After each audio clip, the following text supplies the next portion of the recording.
की। पश्चिम बंगाल के 2 दिन के दौरे पर गृह मंत्री अमित शाह और आज बीरभूम में उन्होंने किया है रोड शो और उम्मीद की जा रही है कि कुछ ही देर बाद एक प्रेस कॉन्फ्रेंस कर अपने इस 2 दिन के बंगाल दौरे का समापन गृह मंत्री अमित शाह कर सकते हैं और एक बार फिर ममता सरकार पर हमला वो उसी तरह से उसी अंदाज में कर सकते हैं जैसा कि कल मिदनापुर में उनकी रैली में देखने और सुनने मिला और आज इस रोड शो के दरमियान भी।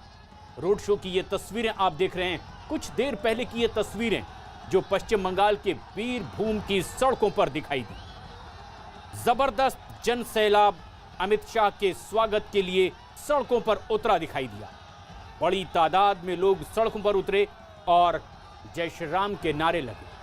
यहां शंखनाद से अमित शाह के इस रोड शो की शुरुआत हुई। न्यूज़ 18 इंडिया से भी खास बातचीत में गृह मंत्री ने यह साफ कर दिया कि नरेंद्र मोदी की लोकप्रियता और उनके नेतृत्व के चमत्कारिक असर को देखते हुए उनके नेतृत्व में ही ये चुनाव लड़ा जाने वाला है। कुछ ऐसे ही और सवाल गृह मंत्री अमित शाह से किए हमारे सहयोगी अरुण सिंह ने। हमारे साथ देश के गृह मंत्री अमित शाह जी हैं। अमित शाह जी, ये रोड शो में और पश्चिमी मिदनापुर की रैली में जो जनसैलाब आपने देखा, आप कह रहे थे कि जिस तरह से भगदड़ मची है तृणमूल कांग्रेस में, ममता दीदी अकेली बच जाएंगी अगले चुनाव तक। देखिए, जो जनसैलाब है वो बंगाल की जनता का मिजाज बताता है। आज लाखों की भीड़ इस रोड शो पे दिखाई पड़ती है। जहां तक नजर पड़े लोग ही लोग दिखाई पड़ते हैं। यही बताता है कि आने वाले दिनों में मोदी जी के नेतृत्व में पूर्ण बहुमत की सरकार यहां बनने जा रही है। अमित जी, आप लगातार कहते रहे हैं कि राजनीतिक हत्याएं हो रही हैं पश्चिम बंगाल में। क्या आपकी सरकार बनेगी तो इस तरह की हत्याओं की जांच आप लोग करेंगे, इस बारे में कदम उठाएंगे ताकि आपके कार्यकर्ताओं को न्याय मिले? सबसे पहले तो हम किसी की भी राजनीतिक हत्या न हो, ऐसा वातावरण, अच्छा वातावरण सुनिश्चित करेंगे और जांच भी जरूर की जाए।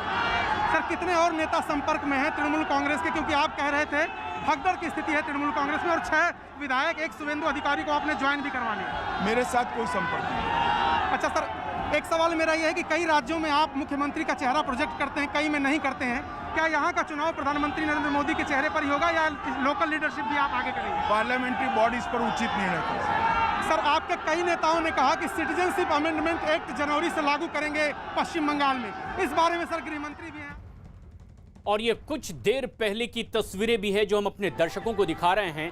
पश्चिम बंगाल के 2 दिन के दौरे पर हैं गृह मंत्री अमित शाह और कल जिस तरह से मिदनापुर में उनकी रैली हुई, आज बीरभूम में रोड शो और जनसभा को संबोधित भी करते रहे।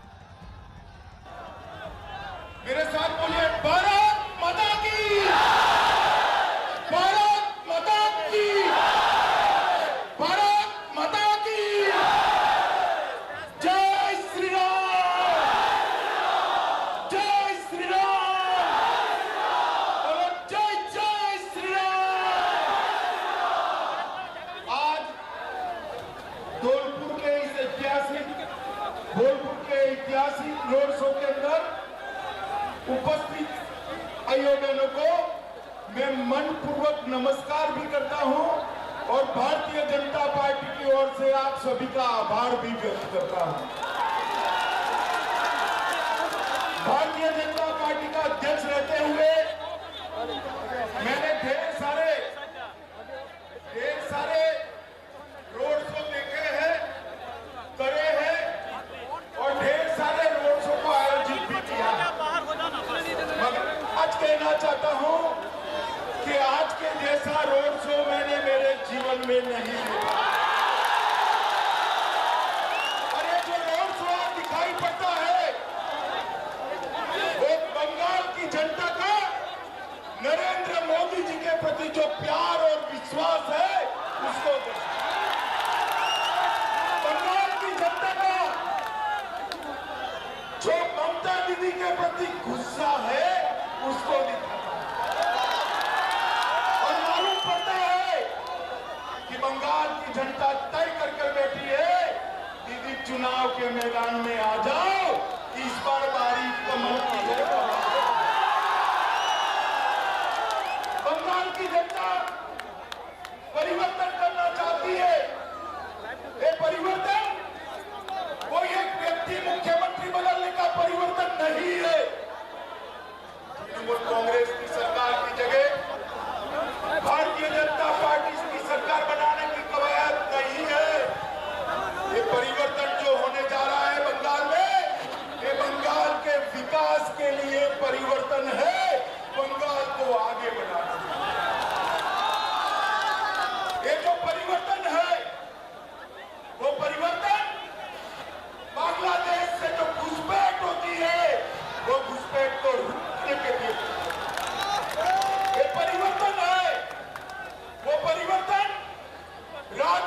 जनता पार्टी के कार्यकर्ता बंगाल को विकास के रास्ते पर आगे ले जा रहे हैं।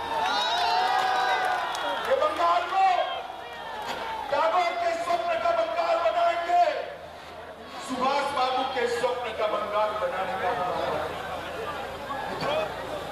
जहां जहां भारतीय जनता पार्टी को शासन मिला, विकास के रास्ते पर वो राज्य चल पड़े। बंगाल विकास के रास्ते से भटक गया। आप लोगों ने मेरी सवाल का हाँ या ना में जवाब देना। आजादी के बाद 30-40 साल तक कांग्रेस को मौका दिया या नहीं दिया, बताओ भाई। दिया ना? जरा बोलो, दिया ना? मित्रों, इसके बाद में 27 साल कम्युनिस्टों का शासन चला या नहीं चला? और 10 साल ममता दीदी का शासन चला या नहीं चला? विकास हुआ है क्या? शांति है क्या? घुसपैठ रुकी है क्या? हिंसा कम हुई है क्या? कारखाने लगे हैं क्या? बेरोजगारी घटी है क्या? मैं आपको वादा करता हूं, कांग्रेस को मौका दिया, लाल भाइयों को, कम्युनिस्टों को मौका दिया, तृणमूल को भी मौका दिया। एक मौका नरेंद्र मोदी को दे दो।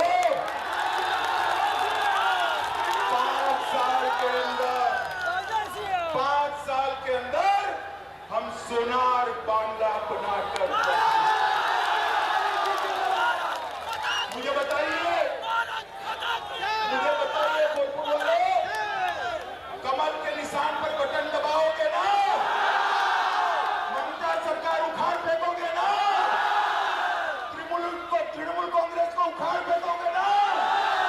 मोदी जी के हाथ मजबूत करोगे ना?